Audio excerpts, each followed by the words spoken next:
వేకువజామున కోయిల పాటలతో మొదలవుతుంది. ఇంటి ముందు రంగురంగుల ముగ్గులు, గడపకు మామిడి తోరణాలు, వీటన్నిటి ముందు అమ్మ చేసిన 6 రుచుల ఉగాది పచ్చడి. ఉగాది అంటే యుగానికి ఆది అని అర్థం పురాణాల ప్రకారం. ఒకప్పుడు బ్రహ్మదేవుడు ఈ విశ్వాన్ని సృష్టించడం ప్రారంభించిన రోజు సోమకాసురుడు అనే రాక్షసుడు వేదాలను దొంగిలించి సముద్ర గర్భంలో దాచాడు. అప్పుడు శ్రీ మహావిష్ణువు మత్స్యావతార ఎత్తి ఆ రాక్షసుని సంహరించి వేదాలను తిరిగి తెచ్చి బ్రహ్మదేవుడికి అప్పగించాడు. ఆ వేదాల సాయంతో బ్రహ్మదేవుడు సృష్టిని పునరుద్ధరించిన రోజే ఈ చైత్ర శుద్ధ పాడ్యమి, అంటే తెలుగువాడి నిజమైన కొత్త సంవత్సరం.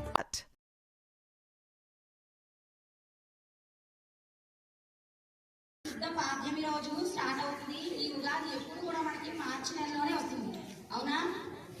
మనకు ఆఫ్డే స్టార్ట్ అవ్వగానే ఫస్ట్ వచ్చే పండుగ కూడా ఇదే. నెక్స్ట్ ఏంటి, ఇందులో రుచుల గురించి ఆల్రెడీ పిల్లలు చెప్పారు, మిస్ చెప్పారు. అన్ని కూడా ఈ అన్ని రుచులు కూడా మనకి ఏంటని అందరూ జీవితాల్లో కూడా ఎప్పుడు సుఖమే ఉండదు, అలాగే ఎప్పుడు దుఃఖమే ఉండదు, అవునా? అన్ని కలిసి ఉంటాయి. సుఖం దుఃఖం ఈ రెండే కాదు. ఒక్కొక్క రోజు ఒక్కొక్కలా అనిపిస్తుంది మనకి. ఒక రోజు నీటి బాగా వచ్చినందుకు ఆ రోజు అంతా కూడా చాలా హ్యాపీగా ఉంటాం. అంటే మీ పాయింట్ ఆఫ్ వ్యూలో చెప్తున్నాను నేను. ఒక్కొక్క రోజు మనకు 0 మార్క్స్ వస్తే ఆ రోజు ఎలా ఉంటాం అంటే మనకి ఉగాది పచ్చలో చేదు వచ్చింది అనుకుంటాం అంతే, అవునా? అలాగే ఇంకా ఈ ఉగాది రోజు ఇంకేం మారుతుంది మనకి. న్యూ ఇయర్ అందరూ చూడండి 12 గంటల వరకు వెయిట్ చేసి కేక్ కటింగ్ చేసుకుని బిర్యానీతో మంచిగా పార్టీ చేసుకుంటారు. కానీ అది మన కల్చరా? కాదు. ఇది మన కల్చర్, ఇది మన కొత్త పండుగ, ఇది మన కొత్త సంవత్సరం, అవునా? ఈ రోజున ఎవరైతే వ్యాపారాలు చేసుకుంటూ ఉంటారో వాళ్ళు కొత్తగా ఖాతా పుస్తకాలను కూడా ప్రారంభిస్తారు. ఆల్రెడీ 3rd క్లాస్ వాళ్ళకి తెలిసిన వాళ్ళకి ఒక లెసన్ కూడా ఉంది ఇందులో. ఖాతా పుస్తకాలు స్టార్ట్ చేయడం అంటే ఏంటి? అప్పుడు వరకు వాళ్ళు ఏదైతే నోట్ చేసుకున్నారో, ఎవరికైతే అడుగులు ఇచ్చారో, ఇంకా ఏమైనా అకౌంట్స్ ఉంటాయి కదా, ఆ అకౌంట్ బుక్స్ అన్ని కూడా క్లోజ్ చేసి ఈ కొత్త సంవత్సరం రోజున కొత్తగా మళ్ళీ కొత్త బుక్స్ ని స్టార్ట్ చేస్తారు, అవునా? ఇంకేం చేస్తారు మరి? సాయంత్రం అయితే ఏం చేస్తారు? తీర్థాల దగ్గర తిరుగుతారా? గుడి దగ్గరికి వెళ్తారు. మరి గుడి దగ్గర ఏం చెప్తారు? పంచాంగ శ్రవణం. పంచాంగ శ్రవణం అంటే ఏంటి? ఆ సంవత్సరం ఏమేం పంట వేస్తే బాగుంటుంది, వర్షపాతాలు అంటే వర్షం ఎప్పుడు వస్తుంది, అప్పుడు ఏ నెలలో ఏ పంట వేస్తే మనకు లాభం వస్తుంది అన్నది పెద్దలందరూ కూర్చుని అక్కడ గుడి దగ్గర చర్చిస్తూ ఉంటారు. ఏం చేస్తే బాగుంటుంది, మన ఊరికి ఏదైతే మంచిగా ఉంటుందని, అవునా? అవన్నీ కూడా మనకి ఈ కొత్త సంవత్సరం రోజున మాత్రమే చేస్తారు.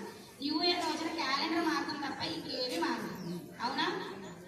ఈ ఉగాది రోజున మాత్రమే మనకు అన్ని కూడా కొత్త మామిడికాయలు రావడం ఇప్పుడే స్టార్ట్ అవుతుంది, అవుతుందా లేదా?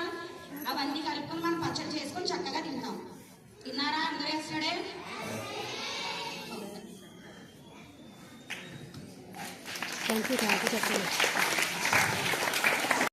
Morning sir.